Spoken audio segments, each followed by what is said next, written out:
Breaking news आ रही है Canada और भारत के बीच बढ़े तनाव से जुड़ी। भारत की जवाबी कार्रवाई के बाद कनाडा के प्रधानमंत्री जस्टिन ट्रूडो के तेवर नरम पड़ गए। उन्होंने बयान जारी कर साफ कर दिया कि संसद में दिया गया बयान किसी भी तरह से भारत को उकसाने की कोशिश नहीं था।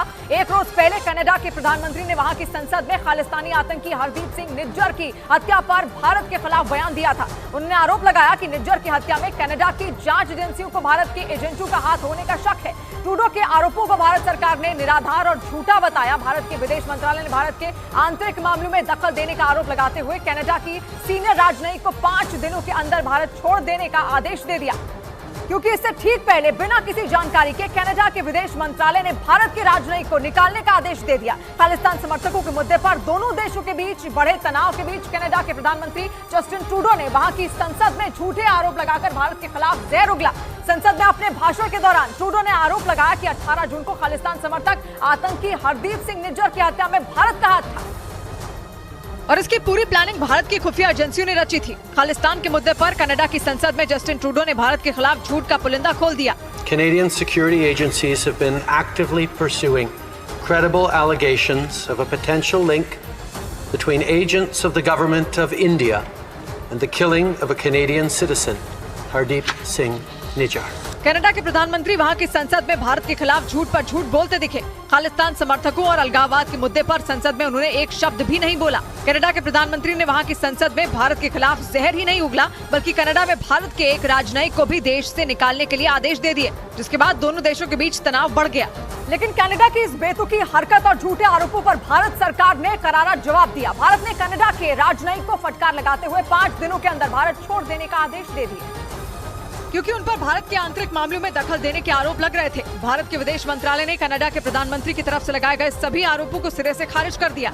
विदेश मंत्रालय ने बयान जारी कर दो टूक कहा कि कनाडा के सभी आरोप बेतुके और झूठे हैं। विदेश मंत्रालय ने कनाडा के प्रधानमंत्री के आरोपों को निराधार बताकर खालिस्तानी आतंकवादियों और चरमपंथियों से ध्यान हटाने की कोशिश बताया। अपने बयान में विदेश मंत्रालय ने इस बात का भी जिक्र किया कि इस तरह के आरोप कनाडा के प्रधानमंत्री ने दिल्ली में हुई G20 की बैठक के दौरान प्रधानमंत्री नरेंद्र मोदी के सामने भी रखे थे।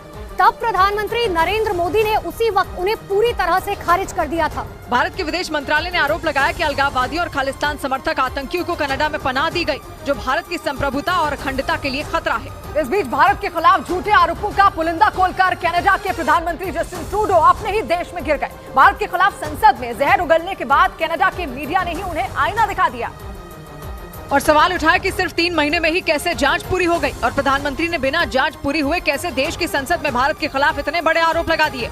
ये 3 महीने बाद अचानक कैसे एकदम से इन्वेस्टिगेशन पूरी हो गई और कैसे एकदम से प्राइम मिनिस्टर ने पार्लियामेंट में ये बात कह दी। कनाडा के मीडिया के मुताबिक हरदीप सिंह निज्जर की हत्या की जांच कर रही कनाडा की सुरक्षा एजेंसियों ने हमले वाली जगह के पार्किंग एरिया के CCTV फुटेज खंगाले, गाड़ियों की पहचान की और लोगों से पूछताछ की। लेकिन करीब 3 महीने बाद भी कोई पुख्ता सबूत उनके हाथ नहीं लगे। कनाडा में रह रहे भारतीयों ने प्रधानमंत्री जस्टिन ट्रूडो के बयान की टाइमिंग पर भी सवाल उठाए और हाल ही में दिल्ली में हुए G20 सम्मेलन के दौरान खालिस्तान के मुद्दे पर हुई फजीहत का नतीजा बता दिया। लेकिन कनाडा के प्रधानमंत्री जस्टिन ट्रूडो को न सिर्फ अपने देश में बल्कि पूरी दुनिया में घेरा जा रहा है। वहाँ की संसद में आतंकी हरदीप सिंह निज्जर के बचाव में बोलकर ट्रूडो बुरी तरह फंस गए, क्योंकि जिस हरदीप सिंह निज्जर के बचाव में वो संसद में बोल रहे थे उसे भारत ने 2020 में ही आतंकवादी घोषित कर दिया था और वो भारत की नेशनल इन्वेस्टिगेशन एजेंसी की 40 टॉप आतंकियों की लिस्ट में शामिल था।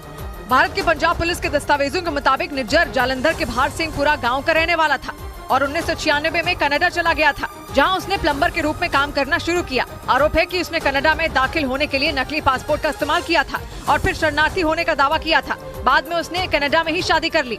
कनाडा में रहते हुए वो प्रतिबंधित खालिस्तान समर्थक संगठन 6 फॉर जस्टिस के प्रमुख गुरपतवंत सिंह पन्नू के करीब आया।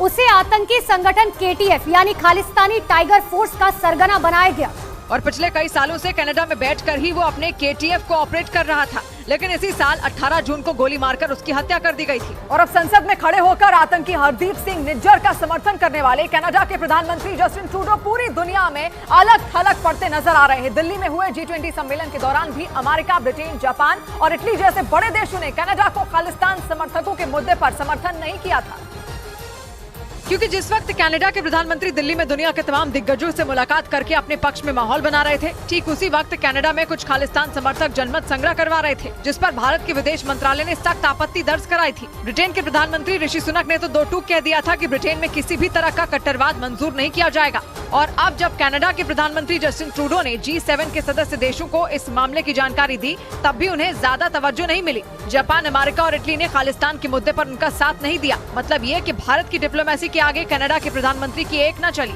और यही बात कनाडा के लिए एक बहुत बड़ा सबक भी है, जिसे सीखने की ट्रूडो ने कोशिश तक नहीं की।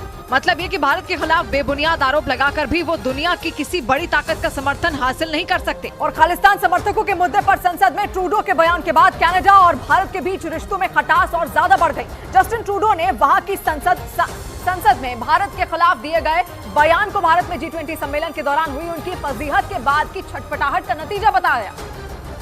और इसी वजह से जस्टिन ट्रूडो कनाडा में शरण लिए हुए आतंकी हरदीप सिंह निज्जर के हमदर्द बनते दिखे। भारत विरोधी गतिविधियों में शामिल निज्जर को न सिर्फ कनाडा ने शरण दी थी, बल्कि उसकी हरकतों पर आंखें भी बंद कर ली थी, क्योंकि बीते कुछ महीनों में वहां खालिस्तान समर्थकों ने भारत विरोधी प्रदर्शन किए।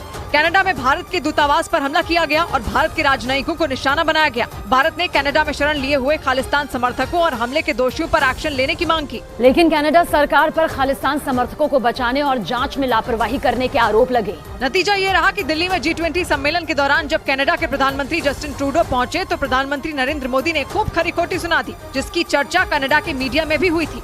इस बीच खुफिया सूत्रों ने दावा किया कि खालिस्तान समर्थक आतंकी ही नहीं, बल्कि कनाडा भारत के दुश्मन कई बड़े गैंगस्टरों की पनाहगाह है। भारत विरोधी गतिविधियों में शामिल कई आतंकी और गैंगस्टर कनाडा में बैठकर भारत के खिलाफ साजिश रच रहे हैं, जो जांच एजेंसी NIA के रेडार पर हैं। खुफिया सूत्रों के मुताबिक अपराध और हत्या में शामिल कई गैंगस्टरों के लिए कनाडा सुरक्षित ठिकाना बन चुका है। पिछले साल 29 मई को पंजाबी गायक सिद्धू मूसेवाला की हत्या कर दी गई थी।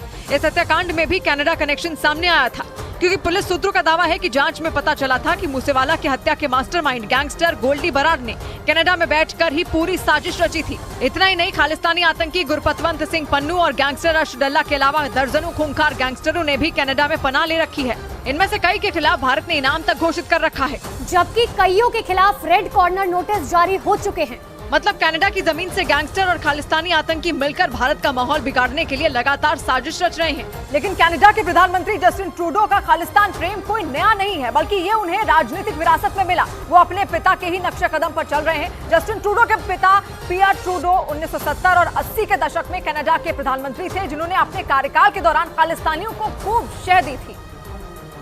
और कनाडा के मशहूर पत्रकार टेरी मिलेव्स्की अपनी एक किताब में ये दावा भी कर चुके हैं। उनकी किताब में लिखा गया है कि 1982 में तब भारत की प्रधानमंत्री रही इंदिरा गांधी ने कनाडा के PM रहे पियर ट्रूडो से उनके देश में खालिस्तानियों को मिलने वाले समर्थन की शिकायत भी की थी। लेकिन जस्टिन ट्रूडो के पिता के कानों पर जूं तक नहीं रहेंगी। मिलेव्स्की की किताब में ये भी लिखा है कि 1982 में ही भारत सरकार ने कनाडा में पनाह लिए खालिस्तानी तलविंदर परमार के प्रत्यर्पण की भी मांग की थी, मगर कनाडा की तब की पियर ट्रूडो सरकार ने इससे भी इंकार कर दिया था। और 3 साल बाद 1985 में उसी तलविंदर परमार की साजिश ने एयर इंडिया के एक विमान को बम से उड़ा दिया और 329 लोग मारे गए।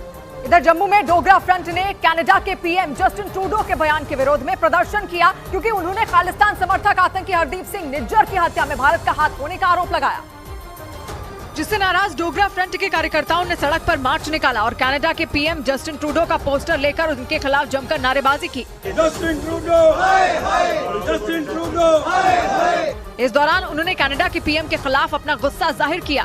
भारत को बदनाम करने का प्रयास करने वाले के साथ भी यही व्यवहार होगा, क्योंकि संसद में अपने भाषण के दौरान ट्रूडो ने आरोप लगाया कि खालिस्तान समर्थक आतंकी हरदीप सिंह निज्जर की हत्या में भारत का हाथ था, जिससे डोगरा फ्रंट आग बबूला हो गया और उनके खिलाफ प्रदर्शन किया। इस बीच कनाडा के प्रधानमंत्री जस्टिन ट्रूडो के बयान से बढ़े तनाव के बाद दिल्ली में कनाडा उच्चायोग की सुरक्षा बढ़ा दी गई। कनाडा उच्चायोग के बाहर CRPF और दिल्ली पुलिस की कई टीमों को तैनात कर दिया गया। और ये तब हुआ है जब भारत ने कनाडा के एक राजनयिक को भारत से निकलने के आदेश दे दिए। इतना ही नहीं, कनाडा के उस राजदूत पर भारत के आंतरिक मामलों में हस्तक्षेप करने का भी आरोप लगाया गया, जिसके बाद तनाव को देखते हुए दिल्ली में मौजूद कनाडा उच्चायोग के बाहर सुरक्षा कर्मियों को तैनात कर दिया।